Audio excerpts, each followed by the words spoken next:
All right, guys, so I'm just going to run through and do the practice test that I gave you for your Chapter 12 test. So number 1 said to find the values of all 6 of the trig functions of theta. So I'm going to just resketch the triangle that I gave you on that sheet. Looks like this. So we've got an angle theta down here. This is a right angle. This measurement was given as 24, and this is given as 45. So anytime you're asked to find trig functions and you're missing a piece, as long as it's a right triangle, you can always use Pythagorean Theorem to find that last missing piece. So we have like a squared plus b squared equals, and then that would be c squared right there. Okay, so we can plug this part of it in. So you would have this. Get 24 squared plus 45 squared, and that's the left-hand side, so that's 2,601, and that's equal to c squared. And then you can take the square root of both sides. So when we take the square roots of 2601, we end up with 51. So that's our last missing piece.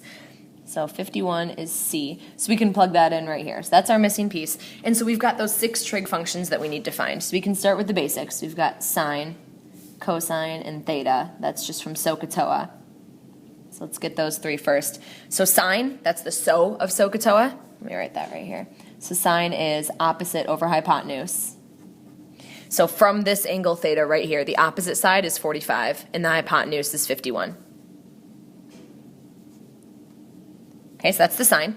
Cosine is adjacent over hypotenuse. So with this angle, this is the adjacent, and then this is the opposite. I'm sorry, hypotenuse. And tangent is opposite over adjacent. So from theta, the opposite is 45, and the adjacent is 24.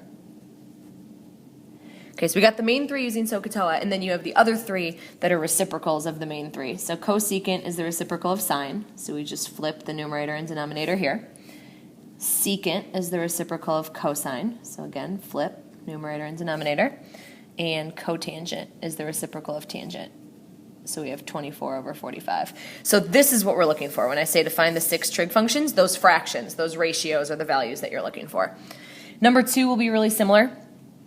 So in a right triangle, this is cosine of A equals 4/7. Okay, so we know that cosine of A equals 4/7. This is the value that was given to you on your practice test, and then you're supposed to figure it out from there. So if we make this angle A, angle B, and then this is the right angle, which is always C. This says right here that the cosine of A is 4/7. Well, we know from here that cosine is adjacent over hypotenuse. So that means 4 is the adjacent side. So that would be the one that's touching A.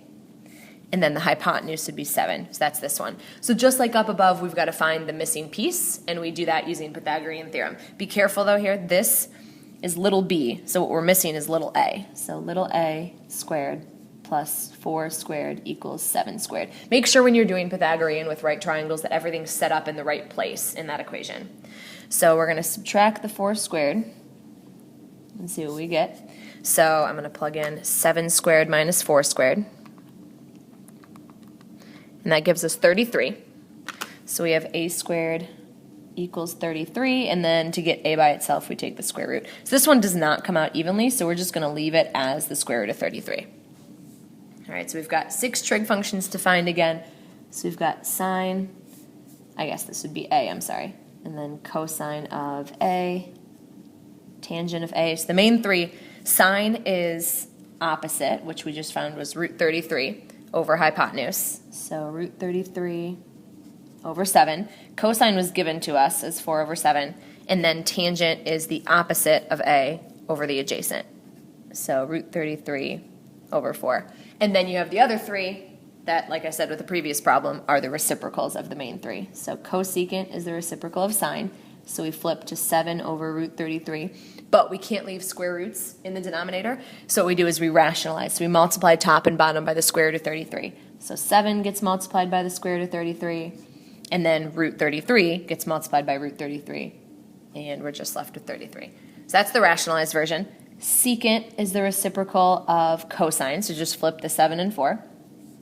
And cotangent is the reciprocal of tangent. So when we flip this one, it's also going to have to get rationalized, and so we would end up multiplying top and bottom again by root 33, and it would come out really similar to the way that cosecant came out. Okay, so these 6 values would be your answer for number 2. I guess really without this one, because this one was given to you. Number 3, you're given a right triangle. So it's a right triangle ABC. And you're given that A is 60 degrees and A is 22. That's a side length. And then it says solve the triangle. Whenever you're told to solve the triangle, that means find all the missing pieces. So I'm going to sketch on exactly what we're looking at here. So we've got a right triangle. So we automatically know one of the angles. And then angle A is 60 degrees. Little a is 22. Remember, the positioning is super important. Little a is always across from angle A. So that would be this side right here. So when we're told to find all the missing pieces, we know exactly what they should be. And we've got angle B, we don't have that yet. That makes this little b, and the hypotenuse is little c. So you can pick any piece that you want to start with. Capital B is actually going to be the easiest one to find. Capital B, you just know that all 3 of those angles have to add up to 180 degrees. So this is 90, this is 60. So that means these 2 together have to be 90, since this is 90. So 60 leaves room for a 30-degree angle. So this ends up being a 30, 60, 90 triangle. So that's one of our missing pieces. Our next missing piece, let's go with maybe B. Okay, so if we find B, here's what I want you to look at. We've got 60. In relation to 60, this is the opposite side. And then in relation to 60, this is the adjacent side. So when we're in right triangles, we want to use one of the trig functions, either sine, cosine, or tangent. That makes the most sense based on the pieces we have. So the opposite and the adjacent, we would use tangent. Okay, so we say tangent of this angle, which is 60 degrees, equals opposite over adjacent. And so we can set that up. And we can do the same with either sine or cosine as well. We just use whatever side lengths we have. If we wanted to find the hypotenuse, we would have used sine. So here we're looking for the adjacent. If your variable's in the denominator, it's always a little bit trickier. So the first thing you need to do is multiply that variable out of the denominator, and then do the same thing on the left-hand side. So once you do that, then b is being multiplied by the tangent of 60. So to get b by itself, you would divide by the tangent of 60. Do the same thing on the right-hand side. So this would cancel. You'll get b by itself, and then b is whatever 22 divided by the tangent of 60 is. So I'll plug that in. So you can set up a little fraction. You've got 22 over the tangent of 60 degrees. So that's about 12.7. 12.7 is side B. So that's one of the pieces. And then the last piece is the hypotenuse. Since we're in a right triangle, we can find the hypotenuse by doing Pythagorean Theorem. So we do a squared plus b squared equals c squared. And I'm going to plug that left-hand side into the calculator. So I have 22 squared plus 12.7 squared gives me 645.29.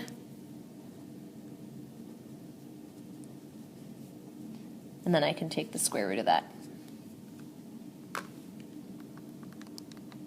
And that gives me 25.4 for my last piece. Okay, so again, that's what it means to solve the triangle, is you're going to find all of the pieces that are missing. All right, now, number 4, you're given a triangle that looks like this. We know again that this one is a right triangle, and we're told to find angle X and angle Y. So we pick either one of those. So let's just, alphabetical. Let's just start with X. So take a look at the sides that you have. In relation to X, this is the adjacent, and this is the opposite. So adjacent and opposite, we would again use tangent, just like we did up above. So we're going to set up tangent of angle X is equal to the opposite side, which would be 19.2, over the adjacent side, which is 17. So we've seen this a bunch of times before. Anytime that you're missing an angle, but you have the ratio, the fraction, you set up inverse. So we switch this into inverse tangent because we're looking for one of the angles. So we set it up like this. And remember, when you change a regular function into its inverse function, these two pieces will trade places. So when they traded places, we ended up getting the x by itself. So I'm going to plug that in. So tangent inverse. In this trig menu, the whole bottom row is the inverse functions. And then we can type this fraction in. So we get 48.5 if we round that up. So x is 48.5 degrees, because it's an angle. And then we can find the last missing piece just by subtracting from 180. So for y, you know that you start with 180 degrees. We subtract away 90, because that's the right angle. And then we subtract away 48.5, because that's the second angle that we just found. So we plug this all in. And that leaves us with 41.5 degrees for y. Okay, so those are the 12-1 problems. There's a bunch of different things that you could be doing with 12-1. The basics of it is finding the 6 trig functions, given some side lengths, and then solving pieces of a right triangle. So now we're no longer necessarily dealing with a right triangle when we deal with solving pieces. Like once we get to 12-4 and 12-5, they're not going to be right triangles anymore. Okay, so now let's move on to the 12-2 problems. First one, number 5, was drawing an angle with measure 390 degrees in standard position.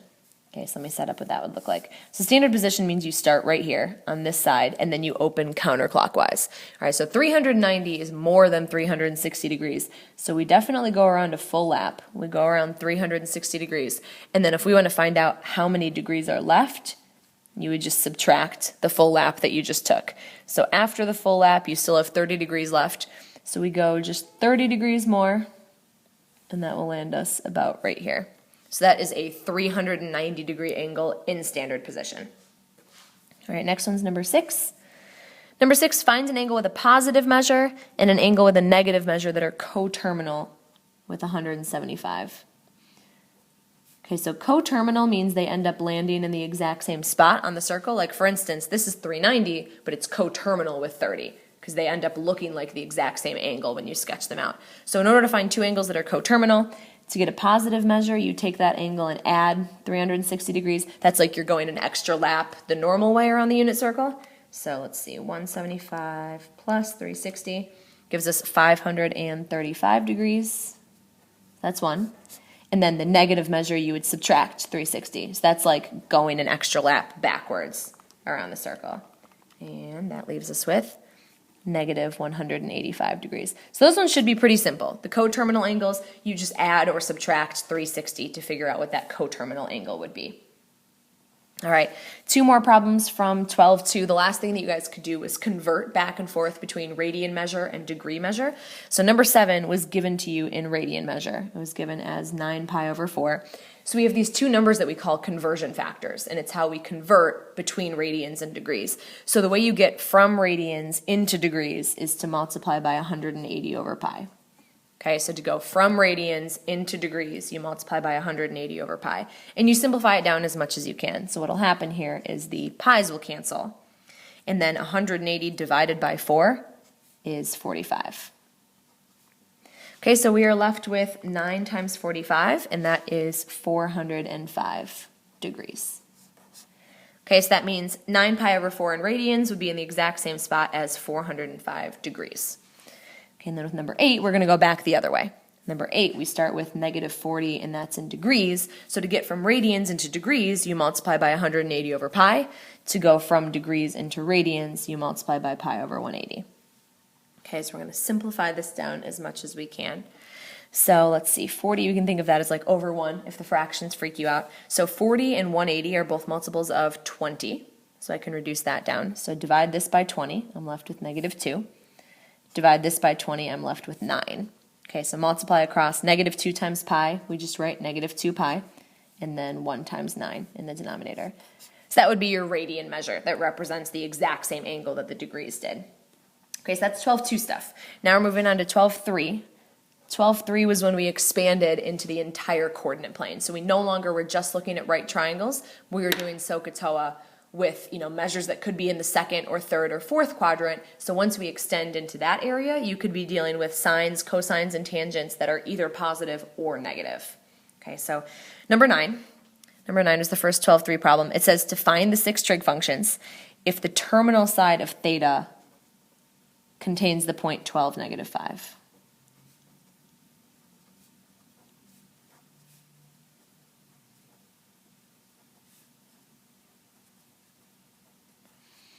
And then we are going to find the trig functions. Okay, so finding those 6 trig functions, so sine, cosine, and tangent, and then the reciprocals of those that we have.